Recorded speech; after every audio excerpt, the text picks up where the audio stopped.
દાદા કે મારે હવામાનનો તપ કરવો છે ઉભે ઉભે પગે મેં કીધું હું દુઃખ દેવાય નહીં મેં બાપુ હું કીધું આ શરીરને દુઃખ ન દેવાય ઉભે ઉભે તપ કરીને તમારે શું વાંધો છે બાપુને સલાહ આપે તપ ન કરાય ભગવાન મળવાનો છે તમને જો તો કે નહીં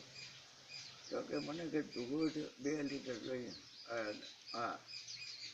હું કહું મારે દૂધાનું નથી ગાયું તો છોકરા ખાઈ જાય ત્યાં અમારા તો પડખે હતા ભાઈ એ હતા તો હમણાં તો કે દૂધ આપું તો દેવા હું જ આપું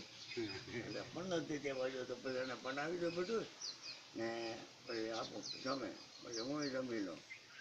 બટાટા હા ફરાળ મેં સોમાં હું 15 જમણે જો કે 16 જમણે ત્યાં બાપુ ન મળે એ તમારા ડોમડિયા પરિવારે બનાવેલ છે બહુ ફૂલભાઈ રેડી માંગે જૂડ વડલી વાળા જમડિયા ભાઈ હું કહું બાપુ ક્યાં જાય મારે મને કળશે ક્યાં હે 2 લીટર દૂધ મૂક્યું તેરામાં તે તેરું નહોતું બાપુ 2 લીટર દૂધ પીજો બેયનો મહાકાળીના મંદિરમાં 2 લીટર હો બાપુ ગયા બાપુ પણ ક્યાં હતા વાત જોઈ 1 વાગ્યા સુધી